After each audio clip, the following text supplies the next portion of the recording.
అందరికీ నమస్కారం.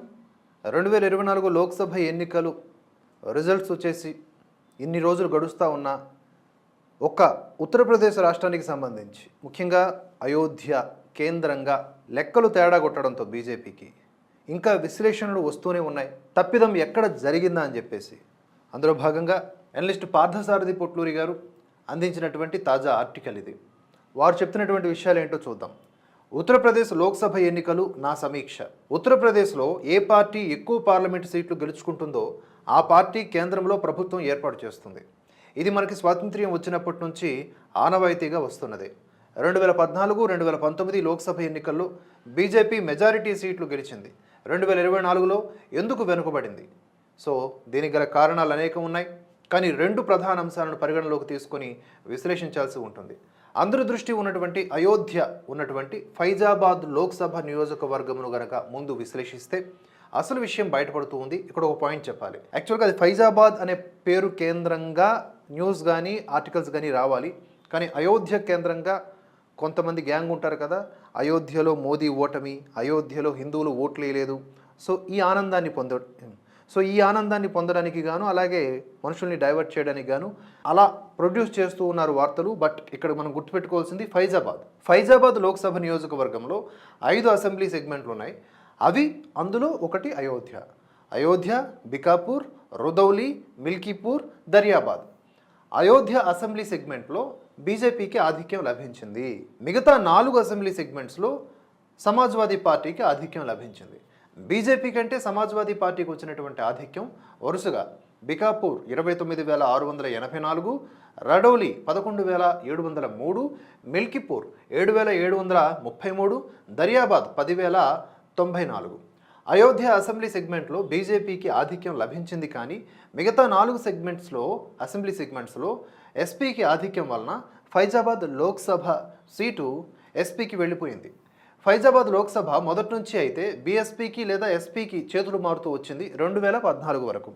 2014లో మోదీ ప్రభంజనంలో ఫైజాబాద్ బీజేపీకి లల్లూ సింగ్ గెలిచాడు. ఫైజాబాద్ బీజేపీకి సంబంధించి లల్లూ సింగ్ గెలిచాడు వరుసగా 2014, 2019 ఎన్నికల్లో. ఈసారి ఎస్పీ అఖిలేష్ యాదవ్ దళితుడైనటువంటి అవధేష్ ప్రసాద్ను పోటీలోకి దించింది. ఫైజాబాద్ రిజర్వ్డ్ సీటు కాదు, కానీ దళితుడికి సీటు ఇచ్చాడు అఖిలేష్. ఫైజాబాద్ నియోజకవర్గంలో 84.75% హిందువులుండగా 14.8% ముస్లింలు ఉన్నారు. 84.75% హిందువులలో 26% దళితులు, 35% ఓబీసీలు ఉన్నారు. లల్లూ సింగ్ తెలివి తక్కువగా 2/3 మెజారిటీ ఇవ్వండి, రాజ్యాంగం మారుస్తాము అని ఓటర్లను అడిగినటువంటి వ్యక్తి. సో ఈ లల్లూ సింగ్ చేసినటువంటి అలాంటి పనికిమాలిన కామెంట్స్ కేంద్రంగానే సోకాల్డ్ అక్కడ సోరోస్ బిడ్డ నుంచి ఇక్కడ ఉన్నటువంటి తెలుగు మీద ఉన్నటువంటి కొన్ని గడ్డల వరకు వీడియోలు చేసి మోదీ రాజ్యాంగాన్ని మార్చేస్తాడని ఊకదంపుడు వీడియోలు చేశారు. ఈ లల్లూ సింగ్ గురించి ఇంకో మాట చెప్పాలి. బీజేపీకి సంబంధించి 2 సార్లు ఎంపీగా అయినా ఇంతవరకు ఆ 10 సంవత్సరాల టర్మ్లో యోగి ఆదిత్యనాథ్ విజిట్ చేసినన్ని సార్లు అయినా సరే ఈ లల్లూ సింగ్ విజిట్ చేయలే, ఆ ప్రాంతాన్ని పరిశీలించలేదు, ఆ ప్రజలతో టచ్లో లేడు. మోదీ హవాలో గెలిచేస్తాం కదా అని చెప్పి.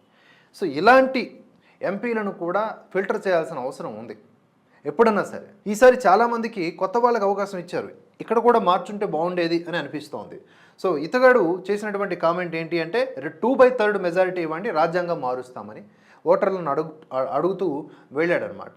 సో అత్యుత్సాహం, అతి తెలివి, ఓవర్ యాక్షన్ చేసేటటువంటి వాళ్ళ వల్ల కలిగే నష్టం ఇది. సమాజ్వాదీ పార్టీ, కాంగ్రెస్లు లల్లూ సింగ్ వ్యాఖ్యను తీసుకుని save constitution and save reservations అనే నినాదంతో ప్రజలను భయపెట్టింది, భయభ్రాంతులకు గురి చేసింది, అబద్ధాన్ని ప్రచారం చేసింది. ఉత్తరప్రదేశ్ అంతా కూడా ఇదే స్లోగన్తో ప్రచారం చేయడంతో బీజేపీకి ఆధిక్యం తగ్గింది. ఫైజాబాద్లో ఉన్నటువంటి 26% దళితులు ఎస్పీ అభ్యర్థి అవధేష్ ప్రసాద్కి ఓటేశారు. సో అయోధ్య అసెంబ్లీ సెగ్మెంట్ వరకు బీజేపీకి ఆధిక్యం లభించింది కాబట్టి అనవసరంగా ఆరోపణలు చేయకపోవడం ఉత్తమం. అంటే అయోధ్య కేంద్రంగా ఆ పేరుతో అక్కడ ఉన్నటువంటి హిందువుల్ని ఎక్కువగా దూషించటం అనవసరం అని అంటూ ఉన్నారు. ఇక్కడ ప్రధానంగా ఈ కామెంట్స్, లల్లూ సింగ్ కామెంట్స్తో పాటుగా లల్లూ సింగ్ నేచర్, అక్కడ జనాలతో ఈయన టచ్లో లేకపోవటం, యోగి ఆదిత్యనాథ్ విజిట్ చేసినన్నిసార్లు అయినా సరే అక్కడ ఎంపీ అయ్యుండి కూడా అతను విజిట్ చేయకపోవడం, ఇవన్నీ కూడా కారణాలుగా కనిపిస్తూ ఉన్నాయి. మరో విచారకరమైన విషయం ఏంటంటే రాజ్యాంగ సవరణకి రాజ్యాంగ మార్పుకి తేడా తెలియని వ్యక్తులు పార్లమెంట్ సభ్యులు అవుతూ ఉన్నారు. రాజ్యాంగ సవరణ, రాజ్యాంగ మార్పు 2023 సెప్టెంబర్ వరకు 106 సార్లు రాజ్యాంగ సవరణలు జరిగాయి. వీటిల్లో 7 సవరణలు 2015 నుంచి 2023 వరకు బీజేపీ హయాంలో జరిగాయి. ఇవన్నీ మైనర్ సవరణలు మాత్రమే. కనీసం బీజేపీ జాతీయ అధ్యక్షుడు నడ్డా గారు అభ్యర్థులు ఏం మాట్లాడాలి, ఏం మాట్లాడకూడదు అనే అంశాలను అభ్యర్థులకు సూచనలు ఇవ్వాల్సి ఉండేది. కానీ ఆ పని చేయలేదు. దేనికి అనేది ఇప్పుడు అనుమానం. ఈ జేపీ నడ్డా అనే వ్యక్తిని ముందుగా మార్చాల్సిన అవసరం ఉంది ఈ చీఫ్ అనే పదం నుంచి. ఎందుకంటే ఇతను మాకు ఆర్ఎస్ఎస్కి సంబంధం లేదు, మాకు కాషాయ జెండాకి సంబంధం లేదు అని కామెంట్స్ చేసినటువంటి వ్యక్తి. సో ఇతని కేంద్రంగా కొంత అసంతృప్తి, అలజడి నెలకొంది. ఆర్ఎస్ఎస్ కూడా దూరం చేయబడింది లేదా దూరంగా ఉన్నది. ఈ ఎన్నికల వరకు మీ అవసరం లేకుండా మేము గెలుస్తామని మాట్లాడడంలో వ్యూహం ఉందా, అహంకారం ఉందా, అజ్ఞానం ఉందా, ఇంకేమన్నా ఉందా మనకు తెలియదు. బట్ అది కూడా ఒక లోపభూయిష్టమైనటువంటి విధానమే, ఆలోచనే. ఇక్కడ జేపీ నడ్డా నేచర్ కూడా అంటే మోదీ హవాలో గెలుచుకున్నంత కాలం బాగానే ఉంటుంది. మోదీకి సంబంధించి యాంటీ ఇన్కంబెన్సీ ఇవన్నీ వచ్చేటప్పుడు జాతీయ అధ్యక్షుడి యొక్క పనితనం అనేది కనబడుతుంది. ఇక్కడ జేపీ నడ్డా తాలూకా నేచర్ని కూడా మనం అబ్జర్వ్ చేయాలి. ఆయన ఏం మాట్లాడాలి, ఇది ఎందుకు మాట్లాడావు అని అడగాలి, గద్దించాలి. అలాగే మిగతా కొంతమంది బీజేపీ ఎంపీలు కూడా ఇలాగే లేనిపోని వాదనలు తీసుకొచ్చారు అనవసరంగా. దాని గురించి తీవ్రమైనటువంటి చర్చ తీసుకొచ్చేలాగా, దాని మీద ఈ కాంగ్రెస్ పార్టీ నాట్యం ఆడేలాగా, అంటే లేనిపోని అబద్ధాలు ప్రచారం చేసుకుని పబ్బం గడుపుకునేలాగా వర్కౌట్ అయ్యింది కదా. దాని తర్వాత ఒక విషయం స్పష్టంగా చెప్పుకోక తప్పదు. జాతీయ రాష్ట్ర స్థాయిలో ఆర్ఎస్ఎస్ సలహాలు సూచనలు తీసుకోవట్లేదు అని అనిపిస్తున్నది. ఆర్ఎస్ఎస్ తర్వాత ఎవరైనా ఆర్ఎస్ఎస్ను విస్మరించినా, లెక్క చేయకపోయినా ఫలితాలు ఇలాగే ఉంటాయి. ఆర్ఎస్ఎస్ లేకపోతే బీజేపీ ఉండదు. బీజేపీ జాతీయ అధ్యక్షుడు నడ్డా గారిని కర్ణాటక అసెంబ్లీ ఎన్నికల తర్వాత అయినా పక్కన పెట్టి ఉండాల్సింది. ఎన్నికల ప్రచారం కోసం బీజేపీ కార్యాలయాలకు వచ్చే కార్యకర్తలకి కనీసం భోజనం పెట్టలేని స్థితిలో ఉందా బీజేపీ? నడ్డా గారిని తొలగించి శివరాజ్ సింగ్ చౌహాన్ గారిని బీజేపీ జాతీయ అధ్యక్షుడిగా నియమించాలి. నా ఆలోచన, నా ఒపీనియన్ కూడా ఇదే. ఎందుకంటే శివరాజ్ సింగ్ చౌహాన్ చేసేటటువంటి కనబరిచేటటువంటి పనితీరు అద్భుతంగా ఉంటుంది అనేది చాలా వరకు విశ్లేషకుల యొక్క ఒపీనియన్. ఇక దేశం కోసం ధర్మం కోసం బేష్, చాలా రమ్యంగా ఉంది స్లోగన్. కడుపు మాడబెట్టుకుని దేశం కోసం ధర్మం కోసం పనిచేయాలా? ఉత్తరప్రదేశ్లో పేద ప్రజలు వలసలు ఎక్కువగా ఉన్నాయి. ఆ సంగతి బీజేపీ విస్మరించింది. 15,000 జీతం కోసం వేల మంది యూపీ ప్రజలు ఇతర రాష్ట్రాల్లో పని కోసం వెళుతూ ఉన్నారు. కాంగ్రెస్ ఇవ్వజూపిన నెలకి 8,500 రూపాయల కోసం ప్రజలు 40 పార్లమెంటు సీట్లు ఎస్పీ కాంగ్రెస్కి ఇచ్చారు. క్షేత్రస్థాయిలో ఆర్ఎస్ఎస్ సలహాలు తీసుకుని ఉంటే ఈ రోజున మెజారిటీ కోసం ఎదురు చూసే పని ఉండేది కాదు. యోగి ఆదిత్యనాథ్ గారు 74,000 కోట్ల రూపాయల మిగులు బడ్జెట్ చూపించారు. ఎందుకు పేద ప్రజలకు కనీస మద్దతు ఇవ్వలేకపోయారు? రోగం ఒక చోట ఉంటే మందు ఎక్కడ రాయాలి అన్న చందంగా తయారైంది. ఫైజాబాద్ సిట్టింగ్ ఎంపీ లలూ సింగ్ అసలు ఎన్నికలప్పుడు మాత్రమే కనబడతాడు కానీ మిగతా సమయాల్లో కనబడ్డు. ఇది అక్కడ స్థానికులు గట్టిగా వినిపిస్తున్న మాట. సో ఓవరాల్గా బీజేపీని, మోదీని, ఇంకొకటి రాముణ్ణి దీని కేంద్రంగా నిందించడం కూడా మనం వ్యర్థం. మళ్ళీ టికెట్ ఎందుకు ఇచ్చినట్లు ఇక్కడ? సో అలాంటి లల్లూ సింగ్ లాంటి వాళ్ళు చాలామంది ఉన్నారు బీజేపీ టికెట్తో ఓడిపోయిన వాళ్ళు. ప్రపంచంలోనే అతిపెద్ద ధనిక రాజకీయ పార్టీ బీజేపీ, కానీ ఓటర్లకు పోలింగ్ స్లిప్పులు ఇచ్చే కార్యకర్తలు లేరు యూపీలో. ఎస్పీ కాంగ్రెస్ కార్యకర్తలు ఓటర్ స్లిప్పులు ఇవ్వడమే కాదు, నేరుగా పోలింగ్ బూత్కి దగ్గరలో వాహనాల్లో దించారు వాళ్ళందరినీ కూడా. అలాగే క్షేత్రస్థాయిలో చాలా తప్పులు జరిగాయి. ముస్లింలు గత 2 సార్లు ఓటు వేశారు కదా, హిందువులు ఓట్లు వేశారు కదా, ఇప్పుడు ఎందుకు వేయలేదు? ప్రతిసారి మోదీజీని చూసి ఓట్లు వేరు, అభ్యర్థులను కూడా చూస్తారు. 2 సార్లు మోదీని చూసి ఓట్లు వేశారు కదా. ఇక శివరాజ్ సింగ్ చౌహాన్ గారిని బీజేపీ జాతీయ అధ్యక్షుడిగా నియమించండి, అన్నీ సర్దుకుంటాయంటున్నారు అనలిస్ట్ పార్థసారథి గారు. దీంతో పాటుగా ఇక్కడ కనిపిస్తుంది కదా కాంగ్రెస్ గ్యారంటీ కార్డు. ఈ కాంగ్రెస్ గ్యారంటీ కార్డు నెలకి 8,500 రూపాయలు మీకు ఇస్తాము, మాకు ఓటు వేస్తే గెలిచిన మరుసటి రోజే మీ ఖాతాల్లో డబ్బులు పడతాయని చెప్పేసి తెగ ఓకదంపుడుగా ప్రచారం చేశారు ఈ కాంగ్రెస్ వాళ్ళు. మరి క్షేత్రస్థాయిలో బీజేపీ కార్యకర్తలు కానీ లేకపోతే వీళ్ళందరూ ఏం చేస్తున్నట్లు? సరే ఆర్ఎస్ఎస్ హెల్ప్ తీసుకోలేదు, మరి కార్యకర్తలకైనా సరే డబ్బులు ఇచ్చో లేకపోతే వాళ్ళని నియమించో. కార్యకర్తలు అంటే వాళ్ళు టిఫిన్ బాక్సులు కట్టుకొని సభలకు వస్తారు, సమావేశాలకు వస్తారు, ఖాళీ కుర్చీల్ని అలంకారప్రాయం చేస్తారు, అంత బాగానే ఉంటుంది. కానీ ఏం చేసుకుంటారు డబ్బు? బీజేపీ పార్టీకి కొంత డబ్బులు ఉన్నాయి కదా, పార్టీ ఫండ్ ఉన్నది కదా, దాన్ని వినియోగించండి, కార్యకర్తలకు ఇవ్వండి. వాళ్ళకేమో కార్యకర్తలు ఏమి మిగతా పార్టీలకు సంబంధించి మిగతా పార్టీలకి లేకపోతే జనసేన, బీజేపీ లాంటి పార్టీ కార్యకర్తలకు ఒక ఇంత తేడా ఉన్నది. ఏంటి అంటే ఆ కార్యకర్తలు వచ్చేది అధినాయకుడి కోసం లేదా ఆకాంక్షల కోసం.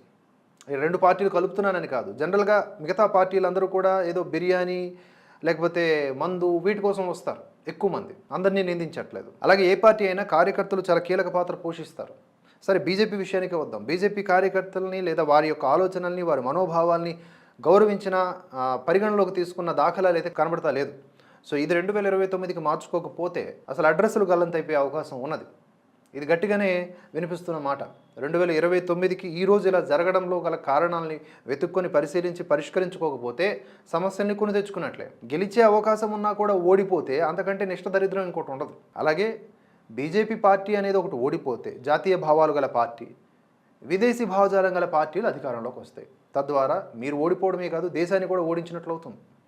మోదీ కూడా వీటిని పరిగణలోకి తీసుకోవాలా. జేపీ నడ్డా లాంటి వాళ్ళని కొంచెం పక్కన పెట్టాల్సిన అవసరం ఉన్నది. ఏం పర్వాలేదు, దానివల్ల వచ్చే నష్టమేమీ లేదు, ఓటు బ్యాంక్ వచ్చే నష్టమేమీ లేదు. 10 సంవత్సరాల ఈ యొక్క సుదీర్ఘమైనటువంటి పాలనల తర్వాత కూడా 0.7% మాత్రమే ఓట్ల యొక్క షేరింగ్లో తేడా వచ్చింది. చిన్నగా క్షీణత చాలా తక్కువ. ఈ యాంటీ ఇన్కంబెన్సీ గతంలో ఉండేటటువంటి రాజీవ్ గాంధీ, నెహ్రూ వీళ్ళతో పోల్చుకుంటే, ఇందిరాగాంధీ వీళ్ళతో పోల్చుకుంటే చాలా చాలా చాలా తక్కువ. వాళ్ళు ఇంకా ఎక్కువ యాంటీ ఇన్కంబెన్సీని ఫేస్ చేశారు. సో దీన్ని దృష్టిలో పెట్టుకోవాలా. ఇలాంటి గ్యారంటీ కార్డులు వాళ్ళు ఇస్తూ ఉంటే ఈ కాంగ్రెస్ పార్టీ వాళ్ళు ఈసీకి కంప్లైంట్ చేయాలని కామన్ సెన్స్ కూడా, బేసిక్ కామన్ సెన్స్ కూడా లేకుండా పోయి ఇప్పుడు వీళ్ళందరూ కూడా ఈ గ్యారంటీ కార్డులు పట్టుకొని ఆ కాంగ్రెస్ పార్టీ కార్యాలయాల దగ్గర గుమిగొడుతూ ఉన్నారు. మాకు ఇస్తామన్నారు, పైసలు ఇవ్వండి అని చెప్పి. ఓటేసినాం పైసలు ఇవ్వండి, ఓటేసినాం పైసలు ఇవ్వండి అని. దాంతోపాటుగా సమాజ్వాదీ పార్టీ గెలిచిన అన్ని చోట్లలో ఈ మాఫియా రోడ్ల మీదకి వచ్చి తిరుగుతూ ఉంది. అంటే ఇక మేము గెలిచేసినామని. వీళ్ళకి అర్థం కానిది ఏంటంటే అక్కడ ఆల్రెడీ సీఎం యోగియే. చిన్న ఉదాహరణ చెప్తా చూడండి. దానికంటే ముందు ఇక్కడ మీరు చూడొచ్చు ఎలా ఇంటింటికి వెళ్ళి ఏ విధంగా వాళ్ళు ఎడ్యుకేట్ చేస్తున్నారు. అంటే కాంగ్రెస్ గ్యారంటీ కార్డ్ అనేది ఇస్తూ ₹1,00,000 మీకు వస్తాయని చెప్తా ఉన్నారు. ఆ వీడియోలు ఇప్పుడు బయటకు వస్తూ ఉన్నాయి. జనాలు చూడండి ఏ విధంగా కాంగ్రెస్ పార్టీ కార్యాలయాల దగ్గర గుమిగూడుతూ ఉన్నారు. సో రాహుల్ గాంధీ ఇప్పుడు డబ్బులు ఇవ్వాలి చెప్పేసి వీళ్ళు ఓటేశారు, మోసపోయారు. వీళ్ళందరూ పబ్లిక్ బైట్స్ కూడా ఉన్నాయి, ఇవేమీ ఫేక్ వీడియోలు కావు. వీళ్ళందరూ కూడా ₹8,500 ఆశిస్తూ ఉన్నారు. మెయిన్ పాయింట్ నేనేం చెప్పాలనుకుంటున్నానంటే, ఇప్పుడు ముజఫర్నగర్లో మహమ్మద్ సల్మాన్ అనే ఒక వ్యక్తి, ఒక క్రిమినల్, ఈ ఎస్పీ గెలిచిన చోట్ల, సమాజ్వాదీ పార్టీ గెలిచిన చోట్ల ఇక మా రాజ్యం వచ్చేసింది అన్నట్లుగా ఏం చేసిండంటే ఈవిటీజింగ్ చేసిండు ఒక అమ్మాయిని. ఇదిగోండి ఈ వీడియో ఇక్కడ కనిపిస్తున్న ఈ వీడియో. సో ఒక అమ్మాయిని ఈవిటీజింగ్ చేసిండు. ఆయన ఏమనుకున్నాడంటే ఇంకా మనకు వచ్చేసింది కదా, అఖిలేష్ యాదవ్ చూసుకుంటాడని చెప్పేసి. సో ఈ నేచర్ పెరుగుతూ ఉంది. కానీ అక్కడ ఉన్నది ఎవరు? యోగి ఆదిత్యనాథ్. ఏం జరిగింది?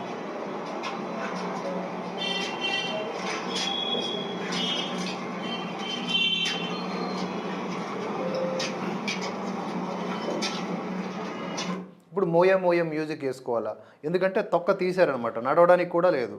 సో అక్కడ యోగి ఆదిత్యనాథ్ ఉన్నారు. దీన్ని ఇంకా నిలుపుకోవాలి అంటే ఇప్పుడు మేము చేసినటువంటి విశ్లేషణని పరిగణలోకి తీసుకోవాలా బీజేపీ పెద్దలు.